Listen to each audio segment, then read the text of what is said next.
വളരെ അനുഗ്രഹിക്കപ്പെട്ട ഒരു ഗാനം നാം കേട്ടുകൊണ്ടിരിക്കുമായിരുന്നു.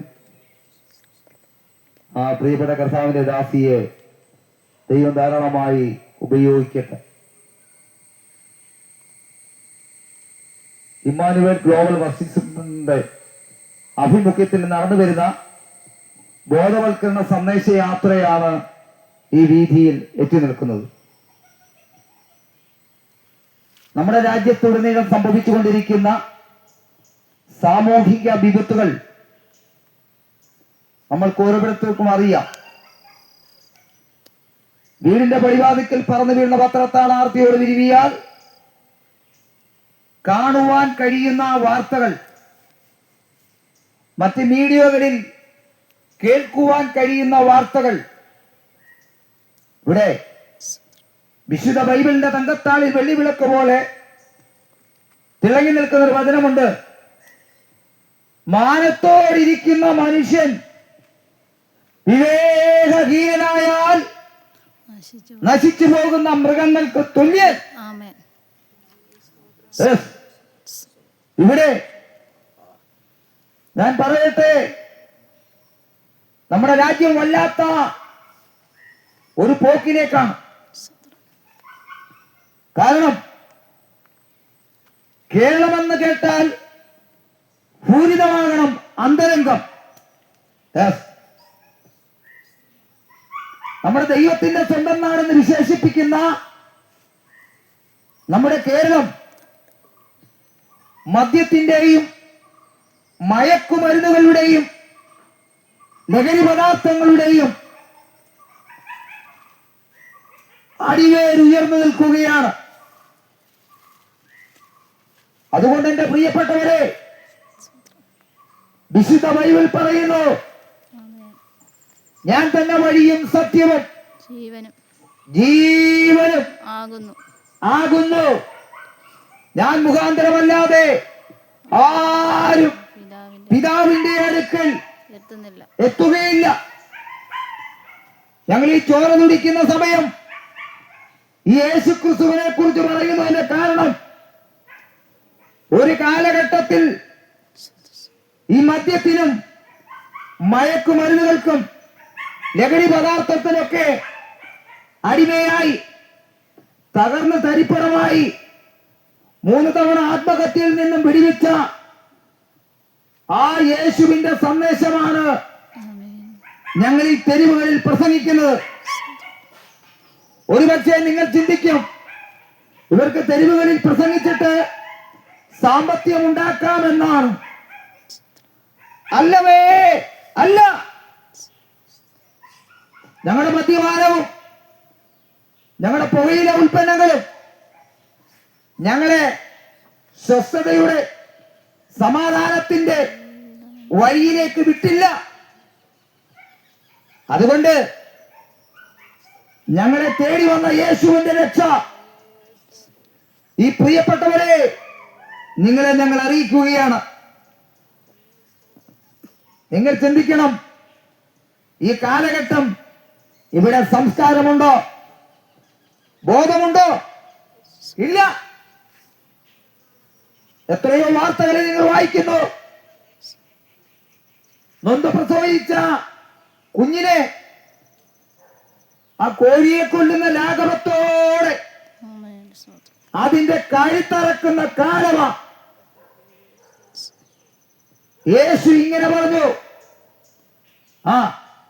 മറ്റൊരുത്തനും രക്ഷയില്ല, നാം രക്ഷിക്കപ്പെടുവാൻ ആകാശത്തിന്റെ കീഴിൽ മനുഷ്യരുടെ ഇടയിൽ നൽകപ്പെട്ട വേറെ ഒരു നാമവുമില്ലേ ഇല്ല എന്ന് പറയുന്നതിന്റെ കാരണം ഇതാ. ഇവിടെ ഒരു കുടുംബങ്ങളിൽ എടുത്ത് ചിന്തിച്ചാൽ അവിടെ സ്വസ്ഥതയുണ്ടോ, സമാധാനമുണ്ടോ? ഇല്ല. ഞാൻ കഴിഞ്ഞ ദിവസം ഒരു അപ്പച്ചനോട് തെരുവിൽ നിന്ന് സംസാരിച്ചപ്പം അപ്പച്ചൻ പറഞ്ഞു, എനിക്ക് എല്ലാം ഉണ്ട് പാസ്റ്ററെ, പക്ഷേ സമാധാനമില്ല. ഞാൻ നിരവധി രാഷ്ട്രീയ മേഖലയിലൊക്കെ പ്രസംഗിച്ചതാ. സമാധാനം എന്ന നാലക്ഷരം ഉണ്ടായത് യേശു ക്രിസ്തുവിൽ നിന്നാണ്. യേശു ക്രിസ്തുവിനെ കുറിച്ച് അനേക എഴുത്തുകാരും അനേക വ്യക്തികളും പറഞ്ഞത്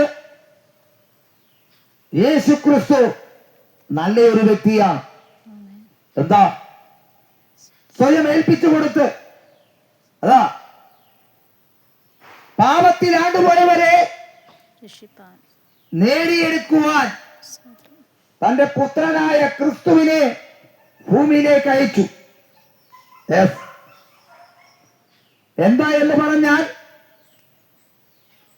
യേശുവിൽ മാത്രമേ സമാധാനമുള്ളൂ, യേശുവിൽ മാത്രമേ സന്തോഷമുള്ളൂ, യേശുവിൽ മാത്രമേ സ്നേഹമുള്ളൂ.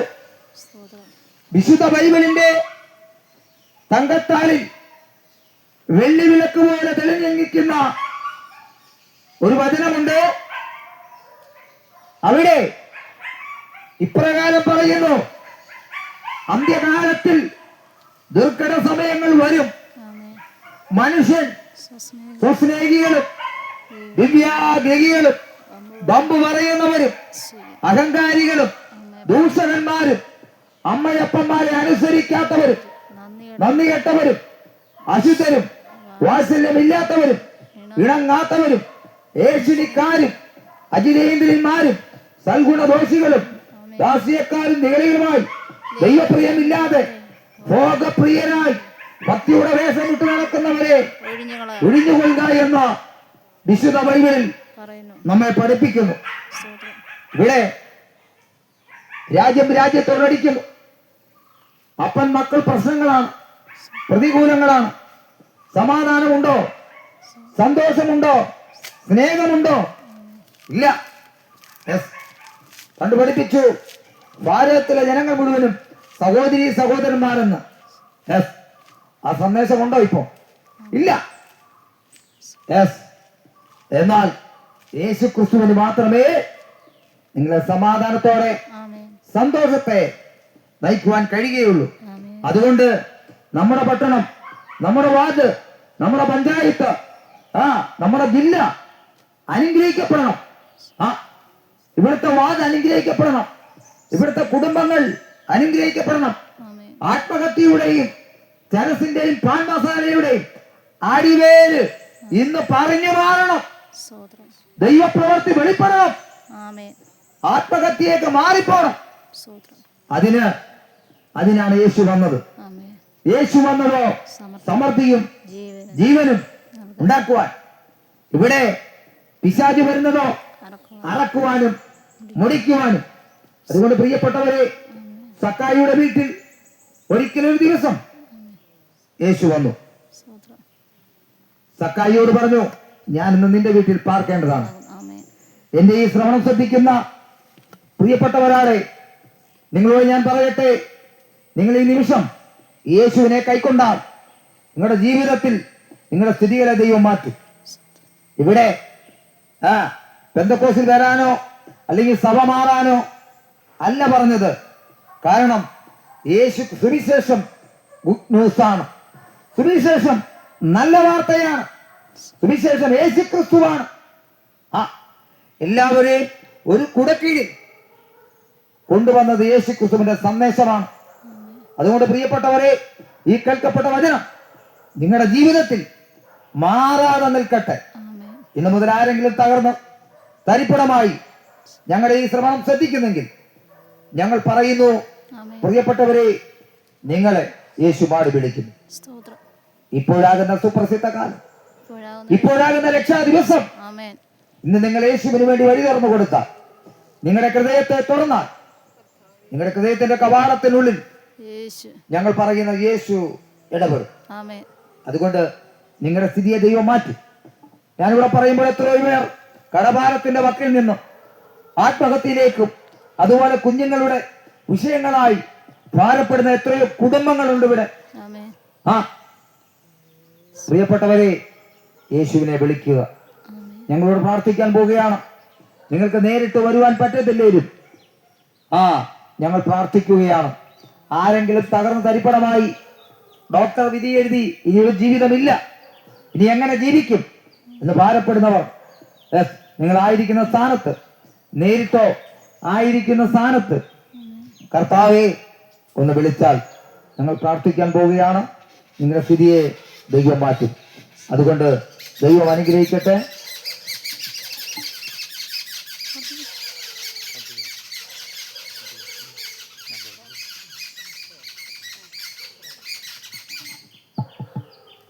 കർത്താവേ സ്തോത്രം. ഞങ്ങൾ ഒരുമിച്ച് പ്രാർത്ഥിക്കുന്നു. ഈ ചോര തുടിക്കുന്ന സമയം കർത്താവേ ഈ കുടുംബങ്ങളെല്ലാം വഹിച്ച് പ്രാർത്ഥിക്കുന്നു. കർത്താവോട് അനുഗ്രഹിക്കണം. ഇവിടുത്തെ സ്ഥിതിയെ ദൈവം മാറ്റണം. എത്രയോ കുടുംബങ്ങൾ എങ്ങനെ ജീവിക്കുമെന്ന് വ്യാകുലപ്പെടുന്നുണ്ട്. കർത്താവെ, എത്രയോ കുടുംബങ്ങൾ ഇനി ജീവിതം വേണ്ട എന്ന് മാറ്റിവെക്കുന്നുണ്ട്. ആത്മഹത്യ ഒന്നിനും പരിഹാരമല്ല.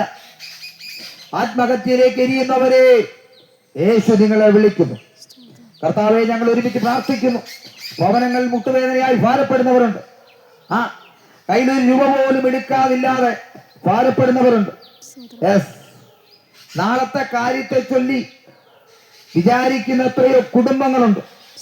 ഞങ്ങൾ ഇവിടുന്ന് പ്രാർത്ഥിക്കുമ്പോൾ യേശുവേ അവരുടെ സ്ഥിതികളെ മാറ്റണം, ഞെരുക്കങ്ങളെ മാറ്റണം, പ്രയാസങ്ങളെ മാറ്റണം, കഷ്ടതകളെ മാറ്റണം, ദാരിദ്ര്യത്തെ മാറ്റണം, ഞെരുക്കത്തെ മാറ്റട്ടെ, അവസ്ഥകൾ മാറണം, പുതിയ വഴികളെ തുറക്കണം. കർത്താവേ, നീ പ്രാർത്ഥന കേട്ടതിനായി സ്തോത്രം, യേശുവിന്റെ നാമത്തിൽ ആമേൻ. ഇത്രയും നേരം വളരെ ശ്രദ്ധയോടിരുന്ന പ്രിയപ്പെട്ടവരായ എൻ്റെ പ്രിയപ്പെട്ട ദൈവമക്കളോട് നന്ദി പറയുന്നു. ഞങ്ങൾ തുടർന്ന് അടുത്ത സ്ഥലങ്ങളിൽ പോന്നു. പരിശുദ്ധാത്മാവ് കൂടെ നിൽക്കട്ടെ. ആരെങ്കിലും നിങ്ങളുടെ വീടുകളിൽ സന്ദർശിക്കണമെങ്കിൽ ദയവായി ഞങ്ങളെ ക്ഷണിച്ചാൽ ഞങ്ങൾ നിങ്ങളുടെ വീടുകളിൽ വരുന്നതാണ്. കർത്താവ് അനുഗ്രഹിക്കട്ടെ.